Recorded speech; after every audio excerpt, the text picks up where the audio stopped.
ये संसाधन और विकास के आगे के क्वेश्चन। मृदा संरक्षण से क्या समझते हो? मिट्टी के अपरदन या क्षय को रोकना ही मृदा संरक्षण है। बांगर और खादर में अंतर। बांगर और खादर। बृहद मैदान के पुराने जलोढ़ को बांगर कहते हैं। नवीन तलछट द्वारा निर्मित भूभाग को खादर कहते हैं। ऊंचाई के कारण बाढ़ का जल यहाँ तक नहीं पहुँचता। ये संपूर्ण भाग बाढ़ का मैदान है। ये अपेक्षाकृत कम उपजाऊ मृदा है। ये खादर में उपजाऊ जलोढ़ मिट्टी पाई जाती है। जलोढ़ मृदा और काली मृदा में अंतर। जलोढ़ मृदा इस मिट्टी का रंग हल्का भूरा होता है। ये मिट्टी काले रंग की होती है। नदियों द्वारा बहाकर लाई गई मिट्टी को जलोढ़ मृदा कहते हैं। काली मिट्टी का निर्माण ज्वालामुखी उद्गार से निकले लावा द्वारा होता है। ये देश की भूमि के 40% भाग में फैली हुई है। ये देश की भूमि के 18.5 भाग में फैली हुई है। एजेंडा 21 क्या है? ये एक घोषणा है जिसे 1992 में ब्राज़ील के शहर रियो डी जेनेरो में संयुक्त राष्ट्र पर्यावरण और विकास सम्मेलन के तत्वाधान में राष्ट्र अध्यक्षों द्वारा स्वीकृत किया गया था। सिद्धांत। इसका उद्देश्य भूमंडलीय सतत पोषणीय विकास हासिल करना। एजेंडा 21 का मुख्य उद्देश्य यह है कि प्रत्येक स्थानीय निकाय अपना स्थानीय एजेंडा 21 तैयार करे। मृदा निम्नीकरण क्या है? मृदा को कृषि योग्य न रहने देने की प्रक्रिया को भूमि का निम्नीकरण कहते हैं। निम्नीकरण के कारण।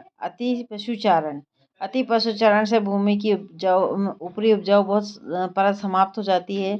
खनन के उपरांत खदानों वाले स्थानों को गहरी खाइयों और मलबे के साथ खुला छोड़ दिया जाता है। तीसरा, अत्यधिक सिंचाई भी भूमि निम्नीकरण का प्रमुख कारण है। स्वामित्व के आधार पर संसाधन के प्रकार लिखो। संसाधन के प्रकार। व्यक्तिगत संसाधन निजी व्यक्तियों के स्वामित्व में होते हैं। बाग, चारागाह, तालाब, कुआं, जल व्यक्तिगत संसाधन है। सामुदायिक संसाधन वे संसाधन समुदाय के सभी सदस्यों को उपलब्ध होते हैं। शमशान, तालाब, सामाजिक पार्क, खेल का मैदान। राष्ट्रीय संसाधन तकनीकी तौर पर देश में पाए जाने वाले सभी संसाधन राष्ट्रीय है। वन्यजीव, खनिज पदार्थ, जल संसाधन आदि। अंतर्राष्ट्रीय संसाधन कुछ अंतर्राष्ट्रीय संस्थाएं संसाधनों को नियंत्रित करती है। मृदा अपरदन को रोकने के उपाय लिखो। वनारोपण या काफ़ी मात्रा में पेड़ लगाने से मृदा अपरदन की प्रक्रिया रोकी जा सकती है।